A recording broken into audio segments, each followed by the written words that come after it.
This is a Living Bible presentation of the Book of Jonah, read by Miki Blik. Jonah, chapter 1. The Lord sent the message to Jonah, the son of Amittai. Go to the great city of Nineveh and give them this announcement from the Lord. I am going to destroy you, for your wickedness rises before me. It smells to the highest heaven. But Jonah was afraid to go and ran away from the Lord. He went down to the seacoast, to the port of Joppa, where he found a ship leaving for Tarshish. He brought a ticket and went aboard and climbed down into the dark hold of the ship to hide there from the Lord. But as the ship was sailing along, suddenly the Lord flung a terrific wind over the sea, causing a great storm that threatened to send them to the bottom.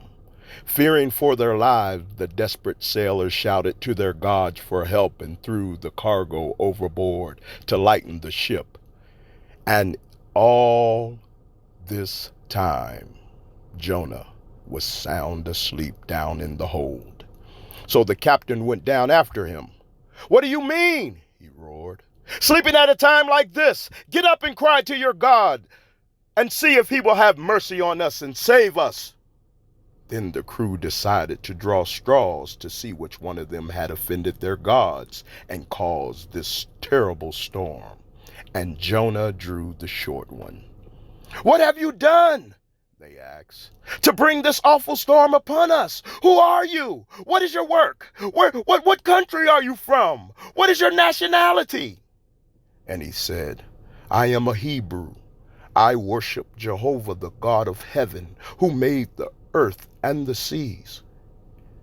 Then he told them he was running away from the Lord. The men was terribly frightened when they heard this.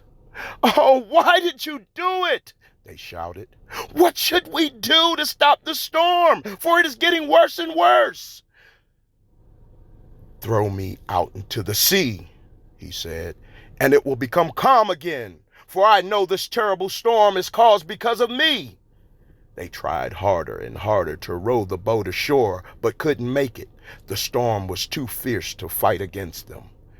Then they shouted out prayers to Jehovah. "Jonah's God, oh Jehovah," they pled, "don't make us die for this man's sin, and don't hold us responsible for his death, for it is not our fault.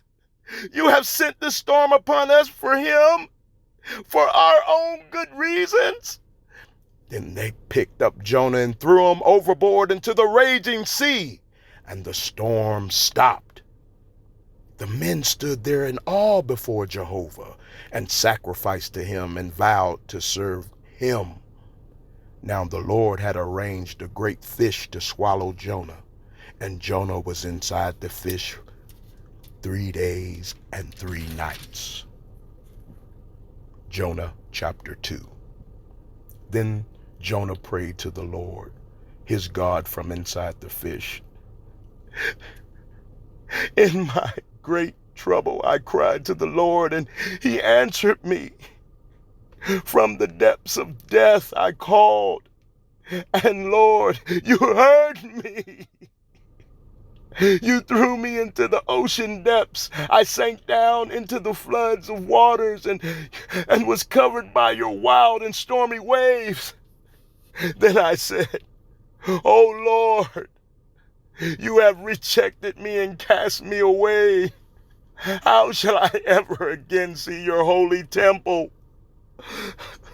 I sank beneath the waves, and death was very near. The waters closed above me.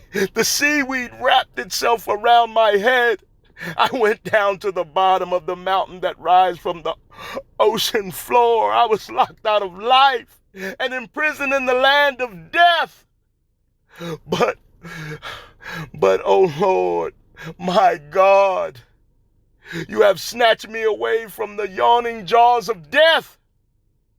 When I had lost all hope, I turned my thought once again to the Lord, and my earnest prayer went out to you in your holy temple. Those who worship false gods have turned their backs on all the mercies waiting for them from the Lord. I will never worship anyone but you. For how can I thank you enough for all you have done? I will surely fulfill my promises, for my deliverance comes from the Lord alone. And the Lord ordered the fish to spit up Jonah on the beach, and it did. Jonah chapter 3. Then the Lord spoke to Jonah again. Go to the great city Nineveh, he said, and warn them of their doom as I told you before. So Jonah obeyed and went to Nineveh. Now Nineveh was a large city with many villages around it, so large that it would take 3 days to walk through it. But the very first day when Jonah entered the city and began to preach, the people repented.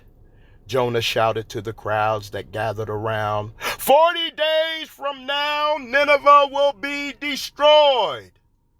And they believed him and declared a fast.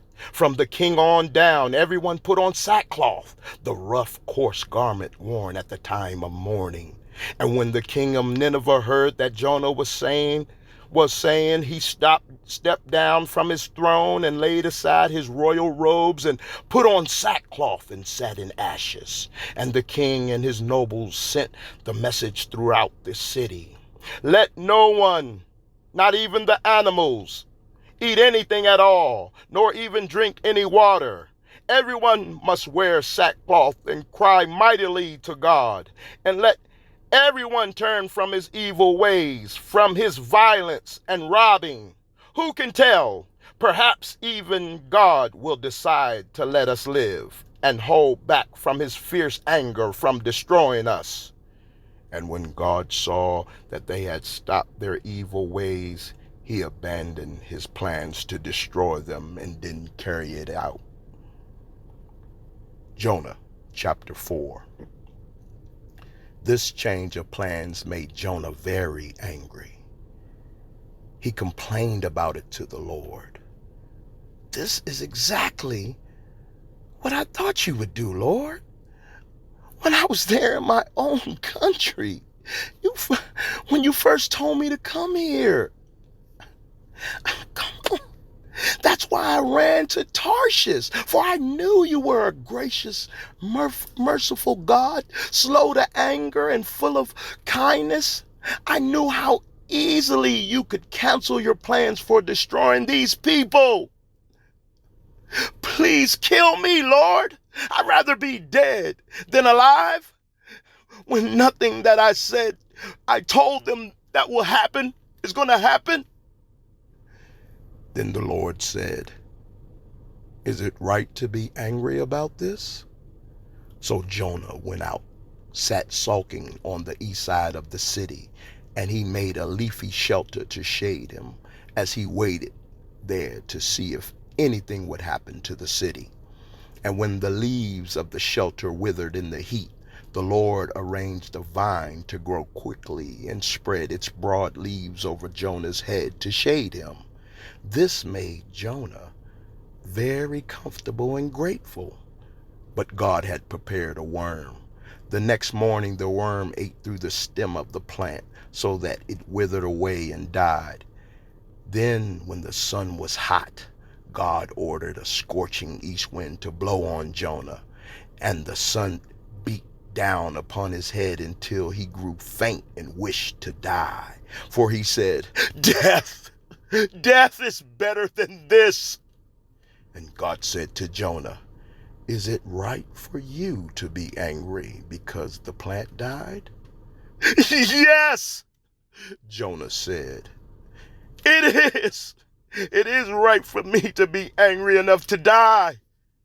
Then the Lord said, you feel sorry for yourself when your shelter is destroyed, though you did no work to put it there, and it is, at best, short-lived. And why shouldn't I feel sorry for a great city like Nineveh with its 120,000 people in utter spiritual darkness and all its cattle?